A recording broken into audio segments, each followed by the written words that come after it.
Halo guys, jadi di sini aku akan menjelaskan tentang penerapan fisika dalam pertambangan. Tak kenal, maka tersayang. Maka kenalan dulu yuk. Perkenalkan, nama saya Winona Janitra, Prodi Teknologi Pertambangan dengan NIM 22132027. Merupakan mahasiswa Politeknik Energi dan Pertambangan Bandung. Sebelumnya, apa sih fisika itu? Menurut Efrizon Umar, ilmu fisika mempunyai definisi sebagai salah satu ilmu yang paling dasar dari segala ilmu pengetahuan, sehingga ilmu fisika menjadi dasar yang berguna untuk dapat memahami, mempelajari, serta mengembangkan ilmu pengetahuan lainnya dari berbagai bidang. Nah, fisika itu ilmu yang mempelajari sesuatu serta bisa diukur dan mempunyai nilai yang dinyatakan dengan satuan tertentu.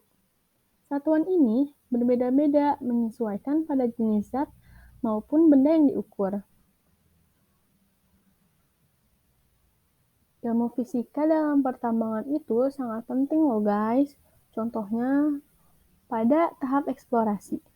Eksplorasi sendiri adalah tahapan kegiatan usaha pertambangan untuk memperoleh informasi secara terperinci dan teliti tentang lokasi, bentuk, dimensi, sebaran, kualitas, dan sumber daya terukur dari bahan galian, serta informasi mengenai lingkup sosial dan lingkup hidup. Nah, biasanya digunakan untuk mendeteksi dan prediksi volume serta penyebaran mineral bahan tambang. Contohnya menggunakan metode geomagnet, geolistrik, seismik, gaya berat, georadar, dan metode lainnya. Yang kedua, pada tahap eksploitasi, yang biasa disebut penambangan. Yang ketiga, pada tahap pengolahan bahan tambang. Nah, untuk terperincinya, simak ya guys.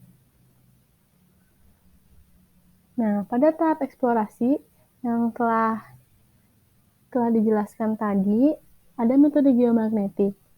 Metode geomagnetik adalah salah satu di antara metode geofisika yang sering digunakan untuk survei pendahuluan pada eksplorasi minyak bumi, panas bumi, batuan mineral, maupun untuk keperluan pemantauan monitoring gunung api.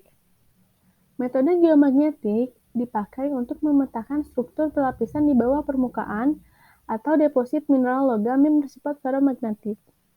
Metode ini mempunyai akurasi pengukuran yang relatif tinggi. Instrumentasi dan pengoperasian di lapangan relatif sederhana. Metode mudah dan cepat jika dibandingkan dengan metode geofisika lainnya. Koreksi pembacaan praktis tidak perlu dilakukan. Nah, ada geolistrik air tanah.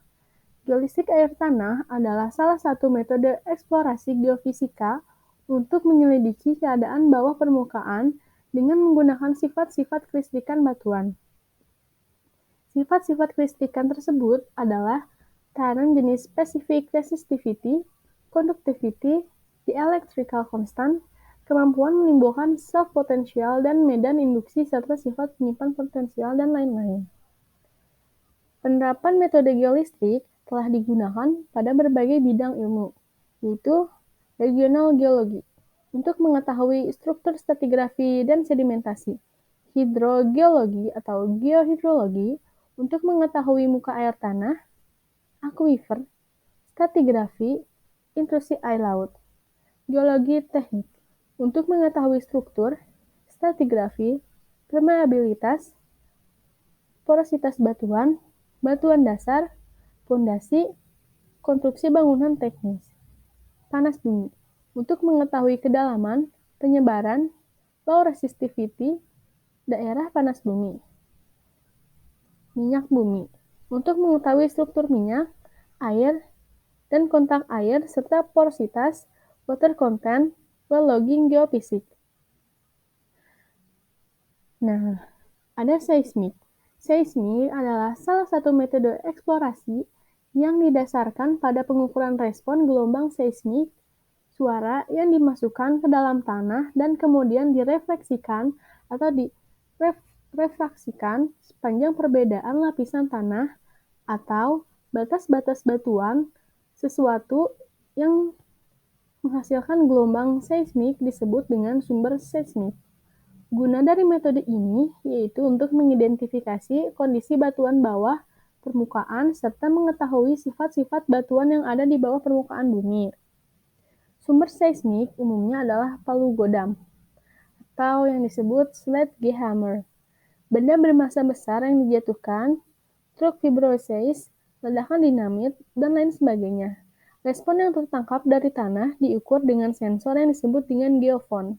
Sinyal-sinyal ditangkap dalam geofon akan melalui berbagai macam pengolahan sehingga bisa menginterpretasikan kondisi bawah permukaan. Nah, ada metode gravity atau gaya berat. Metode ini merupakan salah satu metode geofisika yang bersifat pasif dengan memanfaatkan sumber yang alami dan didasari oleh hukum Newton untuk gravitasi universal. Metode ini memanfaatkan variasi densitas yang terdistribusi dalam lapisan tanah.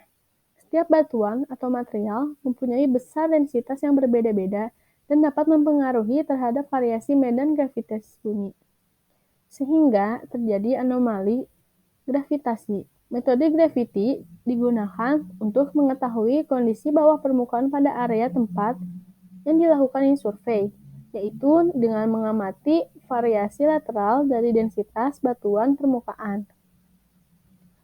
Nah, yang kelima nih, ada georadar atau ground penetrating radar, disingkat GPR. Nah, ini merupakan metode geoteknik dengan memanfaatkan gelombang radar untuk memvisualkan objek yang berada di bawah permukaan tanah. Pada metode georadar menggunakan alat yang terdiri dari unit kontrol, antena pengirim, dan antena penerima. Dan ada penyimpanan data yang sesuai dengan peralatan display. Nah, penggunaan GPR ini di eksplorasi kebumian yaitu aluvial, pasir, biji besi, bauksit, nikel laterit, batu bara, emas, gamping. Penggunaan GPR untuk geoteknik yaitu investigasi utilitas kabel dan pipa, kedalaman tiang pancang, kekuatan dan ketebalan beton, dan jembatan.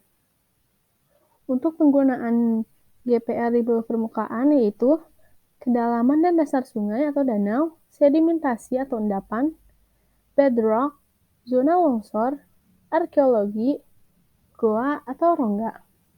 Pada tahap eksploitasi biasanya digunakan dalam konstruksi penambangan. Nah, pada tahap pengolahan bahan tambang digunakan untuk pemisahan antara mineral yang berharga dengan mineral yang tak berharga. Pemisahan ini ada beberapa cara yang mendasarkan atas sifat fisik mineral. Yang berhubungan dengan ilmu fisika adalah magnetic susceptibility. Setiap mineral akan mempunyai sifat kemagnetan yang berbeda. Berdasarkan sifat kemagnetan yang berbeda-beda itulah mineral dapat dipisahkan dengan alat yang disebut magnetic separator. Kemudian ada conductivity. Mineral itu ada yang bersifat konduktor dan non-konduktor.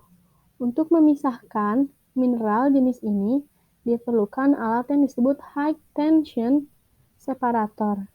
Dan hasil yang didapat adalah mineral konduktor dan konduktor. Nah, yang sudah saya jelaskan, ternyata ilmu fisika itu banyak manfaatnya ya dalam dunia pertambangan. Dari awal mula pertambangan yaitu eksplorasi, kemudian eksploitasi penambangannya sendiri, hingga pada tahap pengolahan bahan tambang itu sendiri. Ternyata ada ilmu fisika juga ya di dalamnya. Nah, makasih udah mendengarkan. Goodbye and assalamualaikum warahmatullahi wabarakatuh.